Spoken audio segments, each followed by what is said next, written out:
तो आ गई है हमारी आज की सवारी, जिसे हम चलाने के लिए अभी जा रहे हैं, निसान की GTR, जिसके बारे में हमने वादा किया था कि बहुत जल्द जो एक्सपो में जिसे प्रदर्शित होते हुए हमने देखा, उसे चला के भी महसूस करेंगे और आपको भी करवाएंगे किस तरह से भाग रही है ये गाड़ी।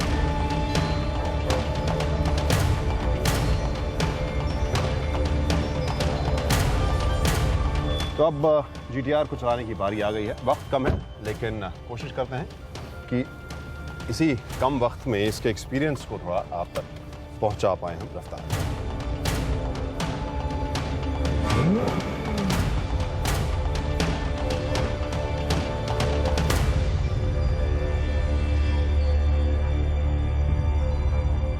तो BIC यानी बुद्धा इंटरनेशनल सर्किट के ऊपर हमारी जो ड्राइव है GTR की, वो अब शुरू हो रही है। पिट लेन से हम बाहर निकलेंगे ट्रैक के ऊपर, और अभी फ़िलहाल जो मौका हमें मिल रहा है वो सिर्फ 2 लैप का है, यानी 2 चक्कर चलाएंगे, 2 चक्कर इसे भगाएंगे और देखते हैं कि GTR किस तरह से बिहेव करती है। काफ़ी कुछ किस्सा आप सभी ने सुना है इसके बारे में, और जो आवाज़ है वो काफ़ी जिसे कहेंगे चिर परिचित नशीली सी है, और आपको अच्छा लगता है ये आवाज़। अंदर जब आती है तो आप शायद म्यूज़िक नहीं सुनना चाहेंगे, इस आवाज़ को एक्सपीरियंस करना चाहेंगे।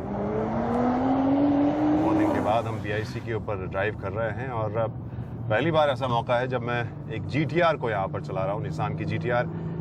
जैसा हम सभी जानते हैं, पढ़ते हैं इसके बारे में, एक कल्ट गाड़ी जिसे कहते हैं, यानी न सिर्फ ये गाड़ी सबको पसंद है, बल्कि इसके बड़े सारे किस्से हम सभी के जहन में जुड़े हुए होते हैं। और GTR की वो फील लगभग उन सभी उम्मीदों पर खरी महसूस होती है। इस छोटे से ड्राइव में ही अगर मैं बात करूं, पहले भी एक बार हल्की छोटे से ड्राइव पर हमने GTR को भगाया था, बहुत ज़्यादा इस गाड़ी को हमने चलाया नहीं है।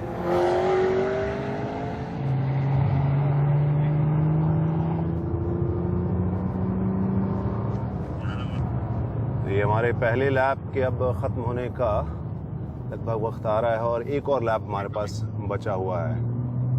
और दिलचस्प चीज़ ये है कि पूरा ट्रैक खाली है सिर्फ इस निसान GTR के लिए, तो उस हिसाब से बहुत ज़्यादा और कुछ ध्यान रखने की ज़रूरत नहीं, बस इस ड्राइव को एंजॉय करने की ज़रूरत है। लेकिन दुविधा ये है कि चूँकि 2 ही लैप है, तो आप ये भी नहीं चाहते कि बिल्कुल तेज़ भगा कर वो लैप बहुत जल्द ख़त्म हो जाए।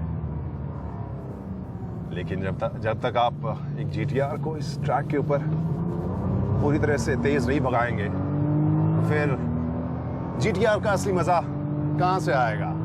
और ये वो स्टेट है BIC का जहाँ पर सबसे ज़्यादा तेज़ ये गाड़ी कोई गाड़ी भागती है, और वाह, मज़ा आ गया।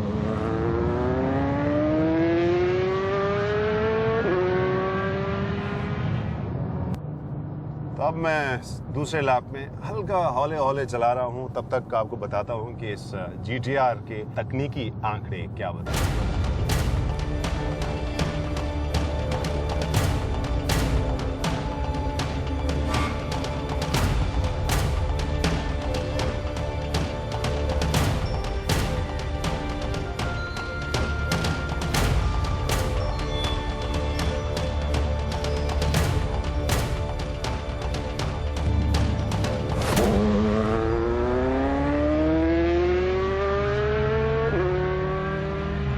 पर अगर आप देखें तो लगेगा जैसे वाकई ये फ्रेज़ या ये जुमला बार बार यूज़ होता है हवाई जहाज़ के कॉकपिट जैसा, लेकिन अब क्या कहें, इसके अलावा आप कोई और उदाहरण इस्तेमाल नहीं कर सकते। इसे देखिए आप, जिस तरह की जानकारियाँ आपको मिल रही हैं, जिस तरह के बटन, जितने नंबर हैं बटन के इसके स्टीयरिंग व्हील के ऊपर, आपको वाकई लगेगा कि हाँ, किसी पायलट की तरह फील करेंगे कॉकपिट में आप बैठे हुए। और एक और चीज़ जो मैं महसूस की, छोटे से ड्राइव में आपको बता या महसूस उस तरह से नहीं करवा सकता, लेकिन हिंदुस्तानियों में आमतौर पर हमने देखा है कि टेक्नोलॉजी को लेकर हम लोग बहुत ज़्यादा उसे भरोसा नहीं करते हैं कि हाँ वाकई इतना असर होता है कि नहीं। बहुत सारे कंपनीज बहुत सारे फीचर्स देते हैं, उसके लिए बटन देते हैं, लेकिन कई बार हम हिंदुस्तानी उसे थोड़ा सा शक की निगाह से, हल्का सा जिसे अंग्रेज़ी में कहते हैं पिंच ऑफ सॉल्ट के साथ लेते हैं कि हाँ हो सकता है, लेकिन वाकई वो उसका प्रदर्शन इतना बदलता है कि नहीं बटन दबाने से वो आप इसमें महसूस किसी भी गाड़ी महसूस करें ना करें।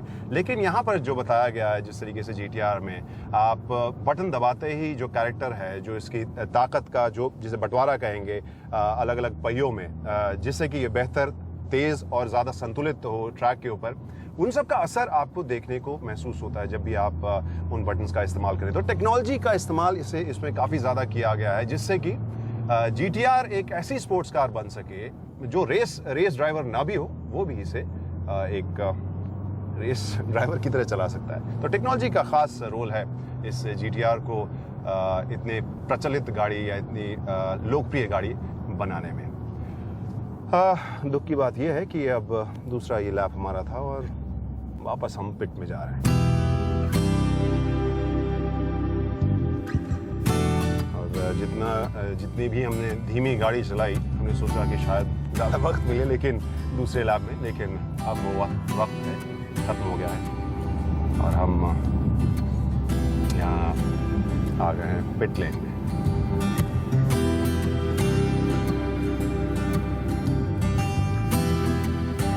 तो शॉर्ट एंड स्वीट जिसे कहते हैं, वो हमारी ड्राइव ये 2 लैप वाली ख़त्म हुई है निसान GTR। उम्मीद हम करेंगे कि इससे और लंबे ड्राइव पर आपको लेकर जा सके कभी, और कभी इसकी जो कैपेबिलिटीज़ है, जिसकी क्षमता है, ज़्यादा वक्त तक ज़्यादा तसल्ली से महसूस कर सके। लेकिन ये मैं ज़रूर कहूँगा कि अभी तक जो कहानी इसकी रही है वो ऐसी गाड़ी की रही है जो आम जो इंथुजियास्ट है, जो रफ्तार प्रेमी हैं, जो भले ही तकनीकी तौर पर प्रोफेशनल रेस ड्राइवर जैसे ना हो, वो भी आराम से इसे भगा सकें।